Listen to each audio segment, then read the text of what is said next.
So today I wanted to show you guys how to bleed your brakes on your brand new Aventon Current or pretty much any mineral oil brake system. This is going to be on the brand new DB8 brakes that come on the Current, and this is the Current ADV. And as you can see, whenever I squeeze my back brake, it almost goes all the way to the handle, which is not what you want. If you look over here on the front brake, it engages about right here, where this one engages way back here.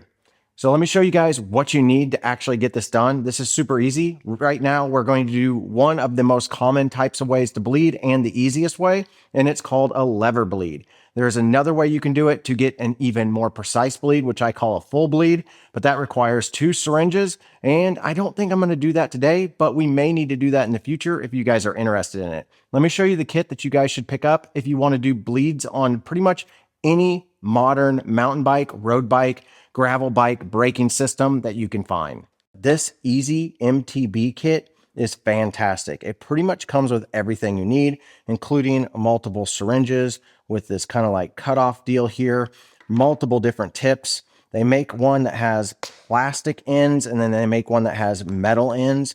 I chose the metal ends just because I do a ton of work on bikes, and these are just going to be a lot more durable and have more reliable threads. And I just highly recommend it. It'll come with a little bleed cup. This cup is just okay. It works fine. I did wind up buying a separate one made specifically by Shimano that works even better. So, but this kit overall is great. This didn't come in it, but all these parts, you got your bleed blocks, you've got your wrenches that you would need, hoses, different tips, and then multiple syringes, basically to get the job done. I'll link this below and a couple of different kits made by this company.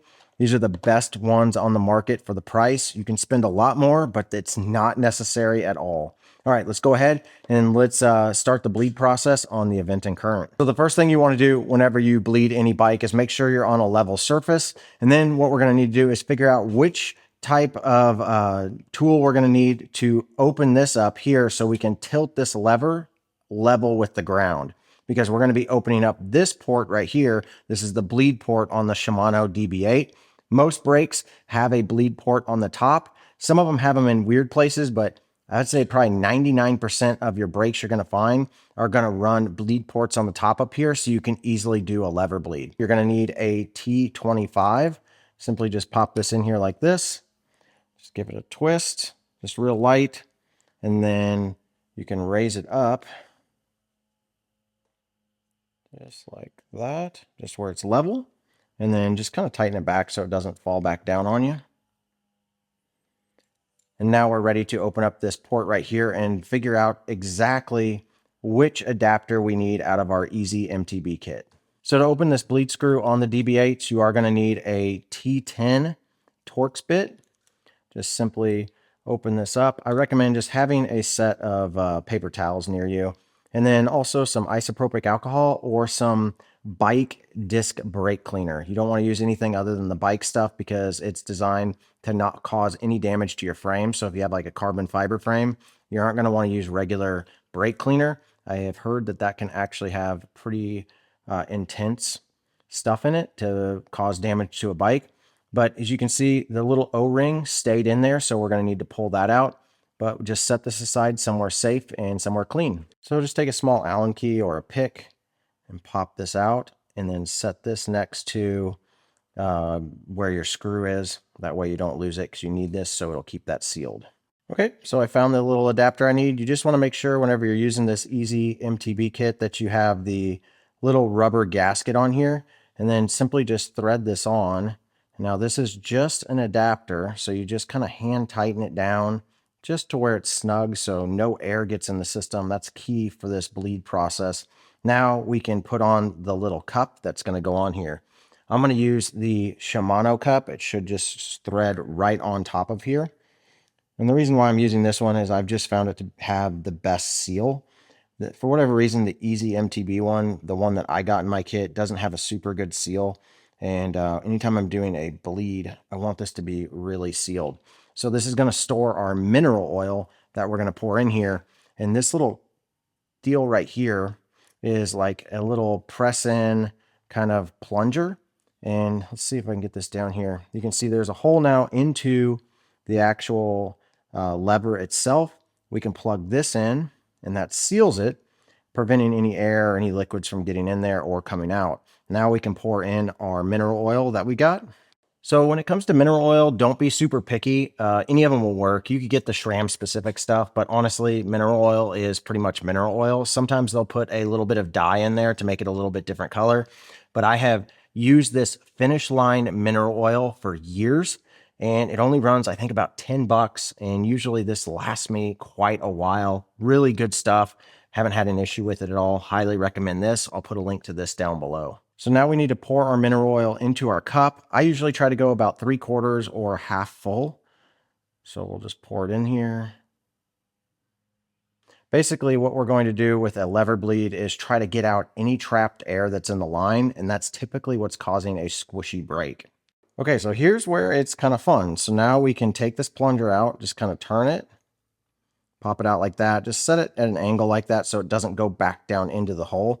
Here's what we're going to do. We're going to start squeezing this brake.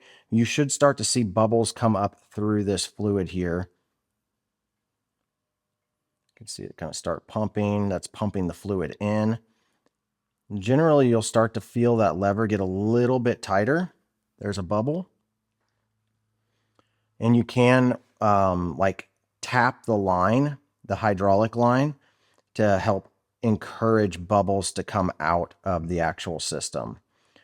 And if this doesn't actually get it tight enough for you, then what you're going to want to do is actually do a full bleed. But I always start with a lever bleed because it's just such a simple process. And I can already feel that lever getting tight. I mean, look, it's engaging right here instead of way down here. So I'm going to hold this for just a second and then kind of add and introduce some vibrations to the system. Only had one big bubble, but that's all it can take to really mess up your system and make that lever super soft. Yeah, this lever is definitely getting much, much tighter. So we're definitely seeing some progress here. Okay, now that we're feeling pretty good about this lever, we're going to go ahead and put our plunger back in here where it's sitting down in that hole. So none of the fluid can actually come out whenever we unthread this little bucket here. So go ahead and put that plunger down in there and then just unthread it. So whenever you unthread it, just make sure your adapter isn't coming with it. You just want the little kind of bucket thing. Now with the Shimano one, what's really nice is it has a little stand and you can set this down in here and it'll kind of lock it in place. And then here in a minute, we can go ahead and take that and add it back to our container there if you want to. But then we can go ahead and remove the little adapter we've got. Make sure that the rubber O-ring comes with it, which is right there. So we do have that on there. Just set that aside. We're going to clean all this stuff up later. We can get our little bolt and we can just simply pop that back on here. And then we can grab our T10 Torx bit and then just start threading this on. This just has to be hand tight. You don't want it super tight. Make sure you have that rubber O-ring on there. I did put it back on the bolt. Just hand tighten it. Now we're ready to clean this up. Now I'm just going to use some isopropyl alcohol because I have it right here. Just spray some on there and then take your paper towel and just wipe it off. Okay, now that the system is fully sealed up, let's go ahead and squeeze the brake. That's significantly better. Let's check the front one here. Engages about right there. And then the back one engages about right there, which is much better than where it was way down here. All right, guys, that's how easy it is to do these bleeds. So if you've been wondering how to do this, this is how it is done. It's so simple. Anybody can do it with just, like I said, a little bit of time, a little bit of patience. I can put all this stuff in my description down below and in the pinned comment.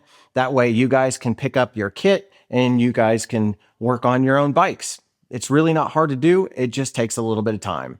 I hope you guys found this helpful. And if you guys want to see more of these tutorials on how to do things on your bike, I'd be more than happy to make them. Just leave it in the comments below, letting me know that this was actually useful to you. And I'll be happy to actually work on other parts of the bike. If there's something specific that you want to know how to work on, definitely leave that in the comments below. That'll help me decide what kind of videos I want to create for you here in the near future. All right, guys, thanks again. And you know what to do. Get out there and ride your e-bike.